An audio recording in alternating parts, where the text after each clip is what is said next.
Hola amigos, una semana más tenemos un vídeo y la bitácora puesta con vosotros. Vamos a detenernos hoy un poco a hablar de un libro y de un trastorno. El libro lo tenéis aquí, TAN, el trastorno de aprendizaje no verbal. Es un libro escrito por David González Muñoz, que es la persona con la que vamos a hablar en unos momentos y que creo que es interesante. A lo mejor a algunos puede sorprender el tema, pero creo que podemos hacer una ampliación a esos temas educativos, a estos temas sociales, a esos temas personales. Este trastorno es un trastorno bastante complejo, ya lo veréis, pero creo que va a ser interesante que lo traigamos aquí a la bitácora. Vamos a dejar un poco al margen y de lado un poco el tema del mar menor. Seguiremos más adelante. Es un tema que hay que seguir tocando y profundizando, pero hoy vamos a hablar de trastorno del aprendizaje no verbal. A veces hay que hacer algo más que un servicio público y dar a conocer pues problemas y dificultades que suelen tener la gente en la sociedad actual. Y puede servir sobre todo a profesionales tanto de la educación como de la sanidad para conocer este trastorno, poder diagnosticarlo, poder tratarlo y, en definitiva, ayudar a las familias y a las personas que sufren este trastorno. No os voy a cansar mucho con esta presentación, quiero que veáis la entrevista corta, no más allá de media hora, pero creo que va a ser muy interesante y muy aleccionadora para que podamos tener las ideas un poco más claras. Ya os digo, no os canso. Eso sí, os pido que os suscribáis al canal y que le deis a me gusta, porque es la única forma de que podamos crecer como canal. No, ya os digo, no os canso más. Nos vemos dentro de un rato. Muchas gracias.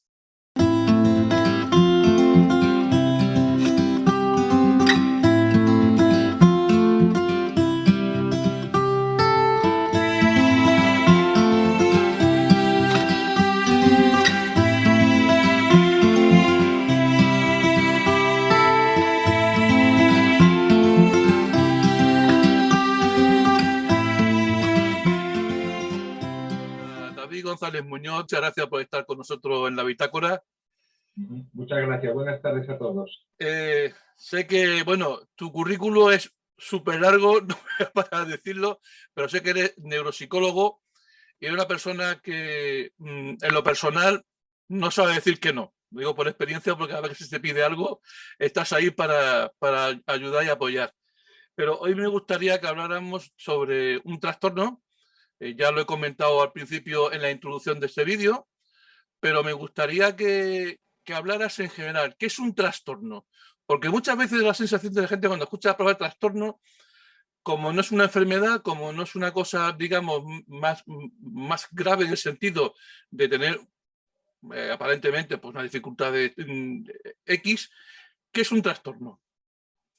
Bueno, pues para entender lo que es un trastorno del neurodesarrollo, voy a comenzar diciendo algo que todo el mundo creo que tiene claro, y es que las personas, los seres humanos, desarrollamos una serie de habilidades a lo largo de nuestra vida, que son habilidades que aprendemos sin esfuerzo, de una manera natural, y entre esas estarían pues, las habilidades motoras, la percepción visoespacial, el lenguaje, la autorregulación, la atención, las habilidades de cognición social.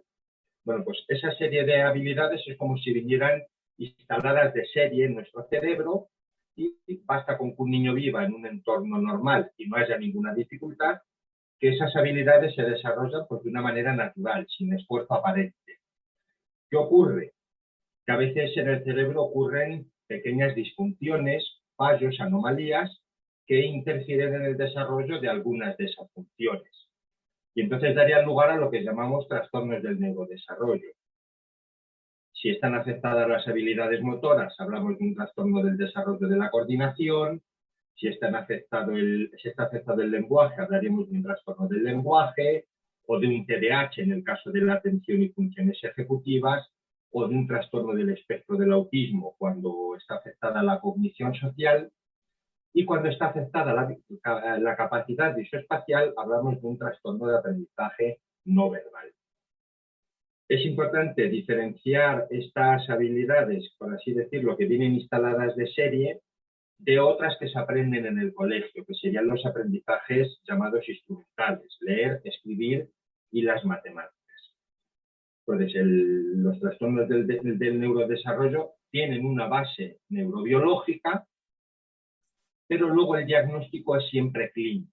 Es decir, el diagnóstico de estos trastornos se hace a partir del análisis del funcionamiento del niño en los contextos reales, en su casa y en el colegio, básicamente. Y con frecuencia entre ellos hay asociaciones, que es lo que se llama comorbilidad. Es decir, es raro encontrar un trastorno puro, tal cual viene definido en un libro o en un manual. Lo habitual es que el niño tenga quizá un trastorno que predomina o el más llamativo, pero tenga pequeñas dificultades en otras habilidades. Básicamente yo creo que eso sería una caracterización básica de lo que es un trastorno del neurodesarrollo. Y otra pregunta que surge muchas veces, pues bueno, estás en algunos círculos de amistades o en algunos círculos profesionales y da la sensación de que el trastorno es para toda la vida o solamente para una época de la vida. Los trastornos se manifiestan a lo largo del neurodesarrollo, es decir, se manifiestan en la infancia. Los 6, 8 primeros años ya se han manifestado. A partir de ahí, pues va a depender principalmente de la gravedad del propio trastorno, de que haya habido o no intervenciones tempranas y eficaces, el que ese trastorno tenga repercusiones en la edad adulta. En bastantes casos siempre quedan ciertas características residuales, es decir, esto hay que quitarse el concepto de enfermedad, de se cura y desaparece. No, esto no es una enfermedad. Hablamos de trastornos del neurodesarrollo y no de enfermedades.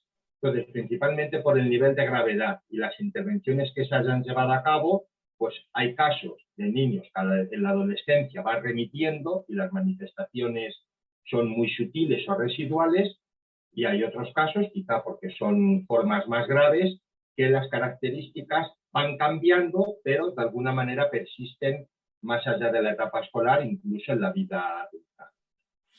Bien, yo creo que con esto ya más o menos hemos centrado un poco para que la gente vaya conociendo cuando hablamos de trastorno, pues más o menos ya se hagan una idea de lo que tiene delante, porque muchas veces hablamos de muchas cosas, pero la gente, pues no, tiene TDAH, tiene no sé qué, tiene no sé cuánto, pero claro, lo define con 4 cosas y se ha acabado, ¿no? Y ya tendemos a simplificar. Sí, la cosa es más compleja de lo que puede parecer. Y es Evidentemente. más, en muchos casos, por ejemplo, está muy estudiado en el TDAH, donde se ha demostrado que hay una base genética importante, hereditaria.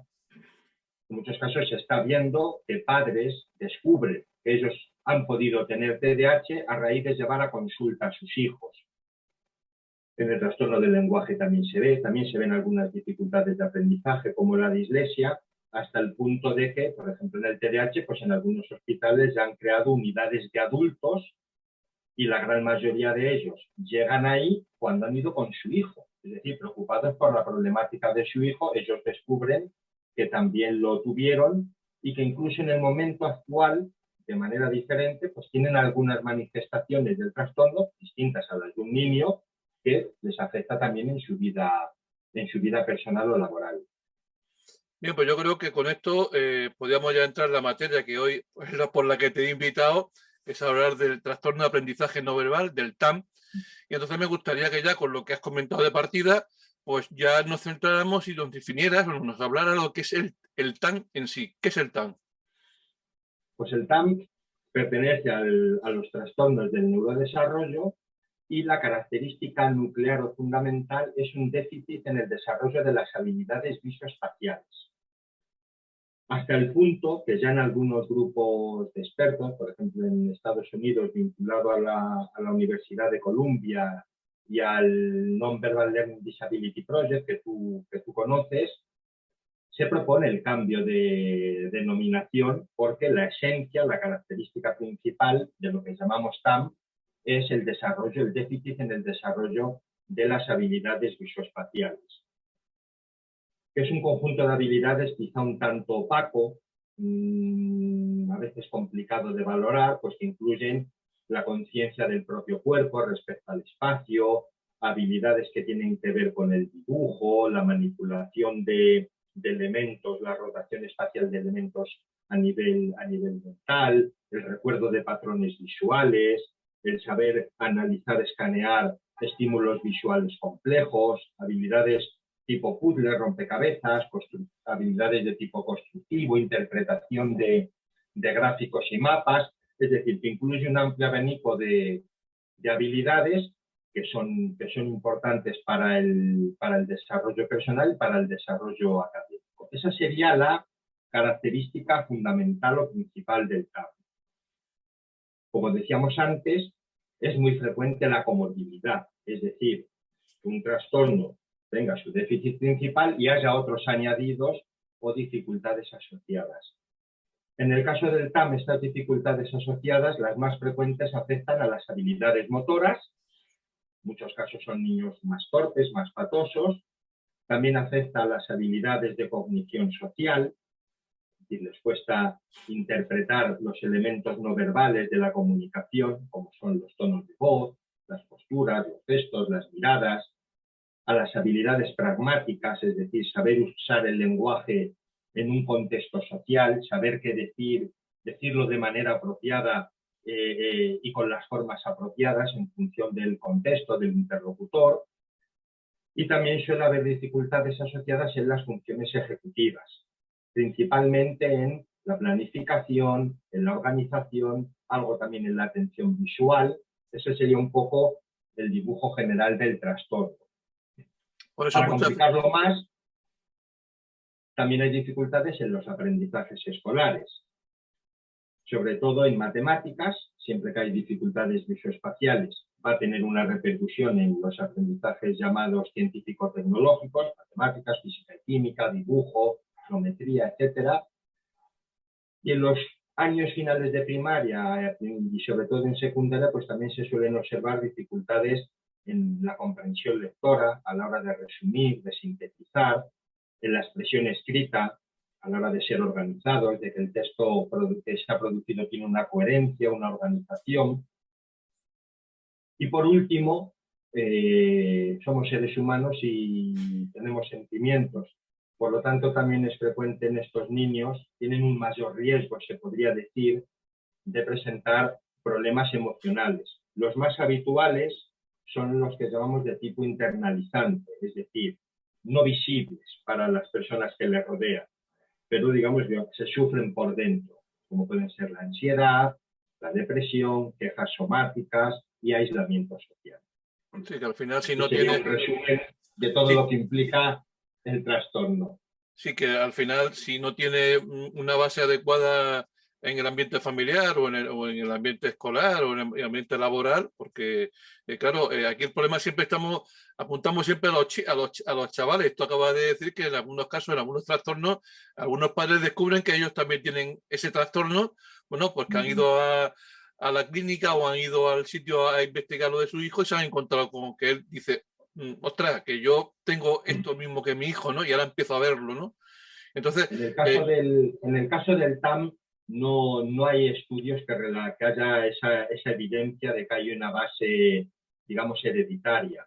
Está ampliamente demostrado en el TDAH, está ampliamente demostrado en el trastorno del lenguaje, en el autismo. En el TAM no tanto. En el TAM no se ha encontrado tampoco se ha investigado mucho, pero no hay ni siquiera evidencias clínicas de que sea un trastorno que vaya, digamos, pasando de una línea familiar a otra.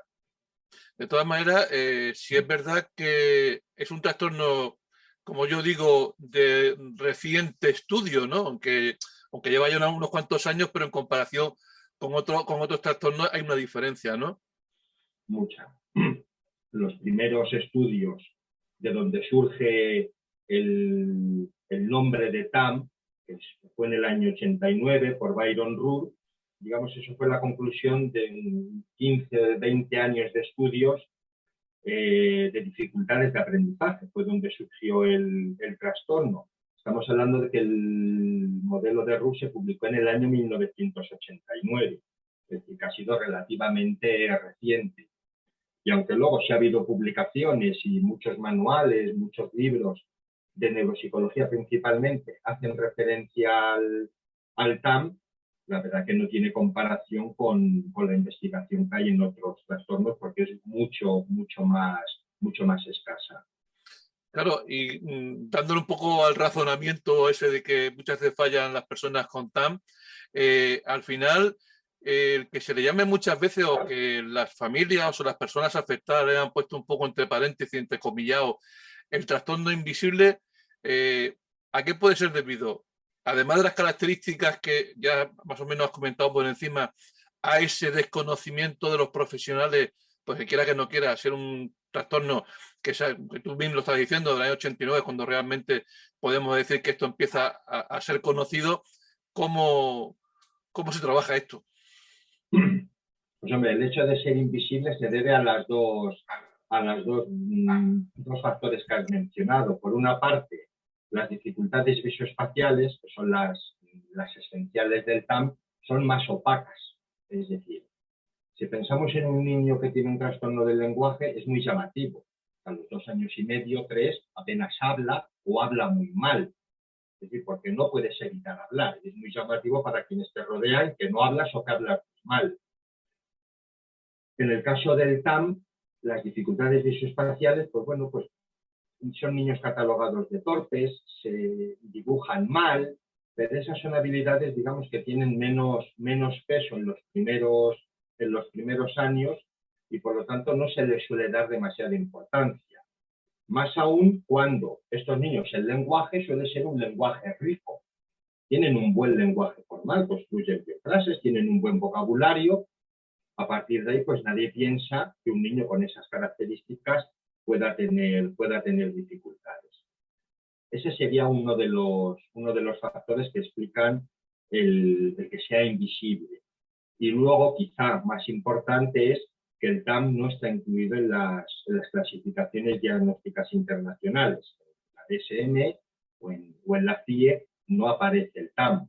Por lo tanto, muchos profesionales no lo conocen y difícilmente vas a poder detectar o diagnosticar algo que no conocemos. Es decir, ahora no podemos diagnosticar lo que se va a diagnosticar dentro de 100 años. Dentro de 100 años habrá nuevos diagnósticos, nuevas categorías, nuevos procedimientos de valoración que ahora no usamos, no hacemos porque no los conocemos. Bueno, pues hay gente que no conoce el TAN y entonces pues muchos de estos niños vienen con diagnósticos parciales. Les han diagnosticado de torpeza motora o de dificultades de aprendizaje o de déficit de atención o de baja competencia social, pero digamos no se han unido todos esos déficits para entender que todo viene de un mismo cuadro, de un mismo trastorno. Lo que sí tengo claro es que muchas veces, por experiencia y porque lo he visto, y aunque me imagino el trasfondo que tiene, pero estos chicos cuando son, digamos, encauzados en la escuela, ya con un diagnóstico ya más o menos fijo que tiene palabra TAM o que se puede presumir que tiene TAM, son englobados en los equipos de dificultades de aprendizaje en los DEA. Y claro, ¿puede esto llevar en un momento dado a que la gente piense que esto está en una etapa educativa y una vez que hemos salido de la etapa educativa, este trastorno se puede más o menos llevar? Pues claro, al llevarlos dentro del desarrollo específico del aprendizaje, pues a lo mejor pueden inducir incluso al mismo profesorado a que, bueno, esto es de la etapa escolar y una vez que ha salido de aquí del colegio, esto ya no tiene problema. Sí, puede dar pie a eso. Y hay varios motivos. Como os decía antes, los primeros estudios de donde luego surge el primer modelo explicativo del TAM eran estudios de niños con dificultades de aprendizaje. El propio término, en inglés, non-verbal learning, hace referencia al aprendizaje. Nosotros lo hemos traducido a trastorno del aprendizaje no verbal. Es decir, la palabra aprendizaje está incluida en la propia denominación. Luego, además, en muchos manuales, en muchos libros, el TAM aparece junto a las dificultades de aprendizaje. Entonces, esto puede llevar a pensar que es un problema que se circunscribe a la etapa escolar y al colegio, cuando no es así. Hemos dicho que los déficits principales son otros y afectan a todas las esferas de la vida, incluido el aprendizaje. Esa es la realidad. Puede haber gente que tenga esa idea errónea de que cuando se acabe el colegio se acaba, por así decirlo, se acaba el problema. Y luego otra cuestión yo creo diferente, que por ejemplo tenéis en Murcia un equipo específico de dificultades de aprendizaje, es que hayan hecho una clasificación como de subtipos de dificultades derivadas de, que creo que bueno, que tratan de dar una respuesta a la realidad que tienen, bueno, que tenemos todos, objetivamente, que tenemos en las aulas, pero yo creo que incluso eso responde más pues, a un esfuerzo de dar cabida y dar respuesta educativa a todos los niños en el ámbito de su actuación, que es el colegio. Pero no debemos perder la perspectiva de que cuando salen del colegio también hay dificultades, persisten igual. Sí, porque aparte otra que sería una vía también a investigar, a estudiar, que no creo que sea ahora en el momento el caso ni la circunstancia, sería la vía clínica, porque sí es verdad que quitando casos muy particulares de profesionales que puedan conocer el trastorno, por la vía clínica muy poquita gente trabaja el TAN, o al menos que yo lo conozca. ¿Me estoy equivocado, David? A veces en neurología, aunque se han utilizado otros nombres, como puede ser el síndrome de Wheeler o el síndrome del hemisferio derecho, es decir, desde hace años los neurólogos diagnostican a estos niños, o el TAM, el déficit de atención, motricidad y percepción, es decir, que estos niños han existido desde hace muchos años. Y bueno, pues distintos autores han tratado de dar una explicación y han dado una denominación a lo que hoy llamamos TAM. Entonces, en neurología se siguen todavía viendo ese tipo de categorías, cada vez predomina más el TAM, pero luego a la hora del diagnóstico, pues no sabría decirte dónde predominan, si es más frecuente el diagnóstico en servicios más de tipo psicoeducativo o más en el ámbito clínico. En mi experiencia, quizá yo haya visto más niños que el primer diagnóstico se haya hecho en el ámbito médico por neuropediatras, más que en el ámbito educativo o psicológico. Pero bueno, no tengo datos para hacer un porcentaje exacto de cuántos provienen de cada. Sí, y tampoco lo vamos a hacer aquí ahora mismo. Si son un poco, porque la idea de esta entrevista es un poco a dar a conocer el trastorno y bueno, por la experiencia personal, pues intentar un poco esos posibles errores que puedan surgir a la hora de tratar, trabajar o estar cerca de personas con el trastorno, pues un poco diluirlos, ¿no? Y acercarlo más a la realidad. Pues te digo que la idea es esa en cuestión. Yo creo que llegamos ahora al punto más importante, que es el punto de, bueno, del diagnóstico y quién trabaja en el diagnóstico, porque, bueno, evidentemente, sí es verdad que se trabaja mucho en el ámbito educativo porque se ven unas deficiencias en el ámbito educativo, pero como tú también dices, viene gente ya de la parte clínica, porque a lo mejor la mamá, que es la que siempre está mucho más atenta que el papá, pues ve cosas. Entonces, ¿quién entra en el diagnóstico o quién son esas personas que pueden ayudar a una familia a diagnosticar a su hijo de un posible TAM o por lo menos acercarlo a un diagnóstico real? Porque muchas veces sí es verdad que entre la comunidad, como bien dices, también se complica un poco la cosa. Pues bueno, a veces los niños llegan a consultas o a los servicios educativos con una preocupación que a veces no es la principal. Es decir, a veces los niños vienen porque van mal en el colegio. Cuando tú luego evalúas, te encuentras casos de TAM, como es en este caso. O acuden a consulta por el aislamiento social o porque perciben malestar emocional. Nadie va a una consulta por dificultades visoespaciales. Es decir, lo que constituye el elemento principal para el diagnóstico no suele ser lo más preocupante para los padres, ni tampoco va a ser lo más relevante para la intervención. Entonces, el motivo por el que llegan puede ser muy variado y va a tener que ver con esa comorbilidad de la que hablábamos. Independientemente de cuál sea el motivo por el que un niño llega a consulta, una valoración debería ser completa y con cierto rigor. Es decir, hay que analizar la historia del niño, la historia clínica, de desarrollo, la historia escolar, pero luego hacer una valoración del funcionamiento cognitivo y hacer una valoración de esas habilidades básicas que decíamos al principio en las que pueda haber dificultad. Y ahí ya se valoraría lo visoespacial. Y lógicamente también hay que valorar los aprendizajes instrumentales, siempre en un niño que está en etapa escolar hay que hacerlo, y la situación socioemocional. Es decir, la clave quizás no sea tanto quién va a hacer la valoración, como que sea una valoración amplia y completa. Porque muchas veces lo que se ve es que, lo decía antes, que hay valoraciones muy parciales. Es llamativo que muchos niños llegan y nadie ha hecho una valoración de su estado socioemocional. O si vas a un ámbito más clínico, más desligado de lo escolar, no se valoran los aprendizajes instrumentales. Y a la inversa, cuando se hace una valoración muy dentro del contexto educativo, pues no se valoran las habilidades visoespaciales y otro tipo de habilidades. Es decir, que sea cual sea el contexto, creo que hay buenos profesionales en todos ellos y la clave está en que se valoren todos los ámbitos de funcionamiento de la persona, sea cual sea el motivo por el que llegue y sea cual sea la hipótesis de partida. Creo que esto vale para todos los trastornos. Una vez que se ha valorado y se ha determinado que hay un trastorno del neurodesarrollo, en este caso el TAM, sí conviene, digamos por defecto casi, derivar a un neuropediatra. ¿Por qué?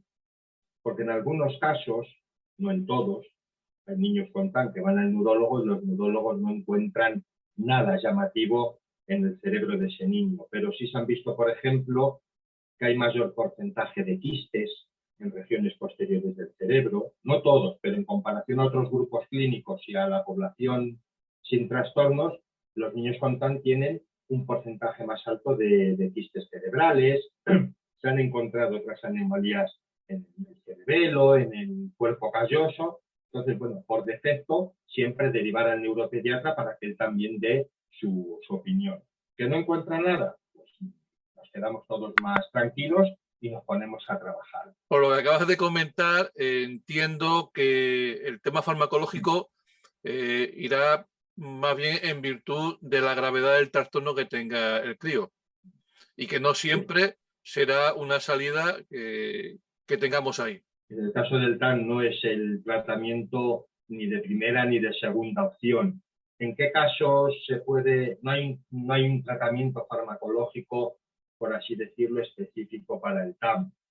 Algunos niños con TAM toman psicoestimulantes por el déficit de atención, los mismos que toman los niños con TDAH, pero solo en aquellos casos donde, además del TAM, haya un déficit de atención asociado o comórbido.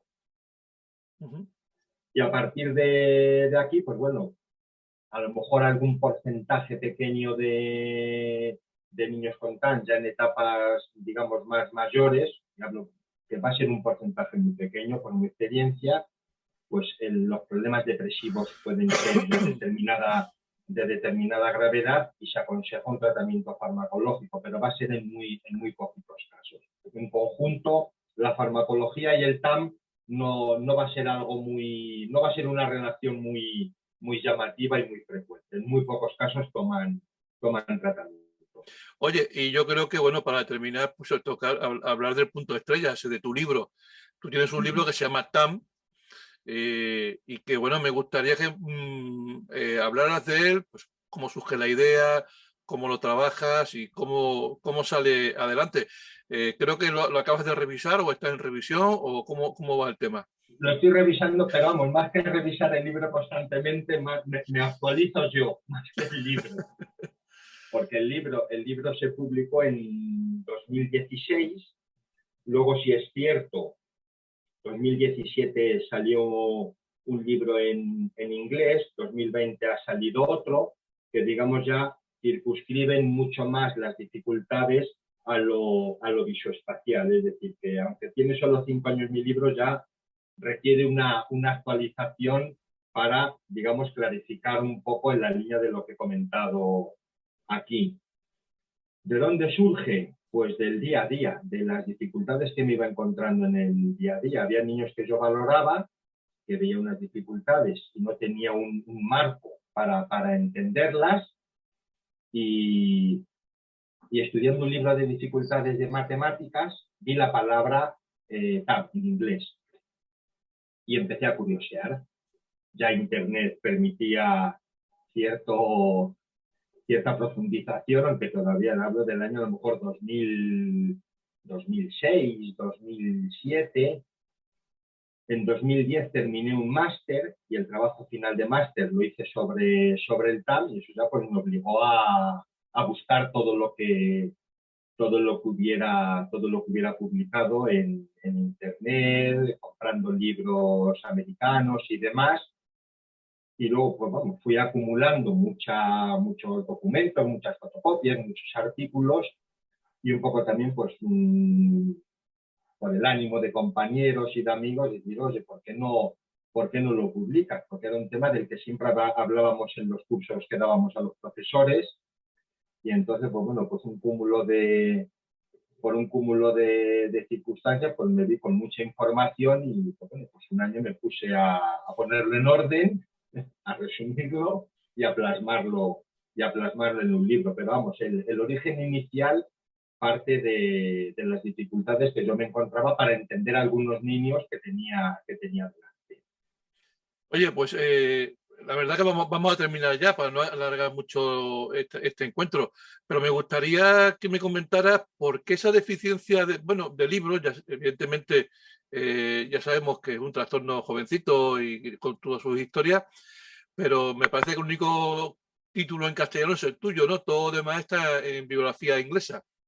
La mayoría de las publicaciones están en inglés, ¿no? Desde ya el 99,9. Sí es cierto que también en Italia hay un Cesare Cornoldi, Irene Marmarella de la Universidad de Padua, llevan bastantes años investigando en el TAM, es decir, que como al final estos niños están, pues desde distintos sitios ha intentado dar respuesta, y hoy en día con las redes sociales y todo tan global, pues es más fácil compartir, aunar criterios, aunar posturas, pero luego a efectos prácticos la gran mayoría de publicaciones están en inglés. Aquí en castellano, pues los primeros artículos del doctor Artigas y gente de Cataluña en la revista de Neurología, un colega mío, Jesús Jarque, que trabaja en orientación, escribió también un libro hace algunos años. La gente de Navarra, aunque ellos lo categorizan como trastorno de aprendizaje procedimental, también tiene algunas publicaciones muy interesantes sobre el TAM y aspectos concretos como la coherencia corporal, la habilidad motor, es decir, que va viendo cosas, pero aspectos de publicaciones y de difusión casi todos en inglés, pero al igual que en otros trastornos, en eso no hay mucha diferencia. Bueno, pues nada, gracias David por haber estado con nosotros, haber hablado un poquito de este trastorno. Yo en la descripción del vídeo dejaré más información para aquellas personas que, bueno, después de ver el vídeo les interese el tema. Y bueno, darte las gracias por haber estado con nosotros, estar un ratito y dar un poco de luz a este tema, que mucha gente, bueno, pues le afecta de lleno, otros de pasada, pero bueno, que al final lo interesante es que la gente tenga argumentos para poder saber, conocer, investigar y seguir para adelante. Gracias, David. Pues nada, un placer. Buenas Bueno, tardes a amigos, todos. nada más que me queda ya despedirme de todos ustedes y ya sepan que la semana que viene tendremos otro vídeo con otro tema y como siempre les digo, sean felices y hasta la próxima semana.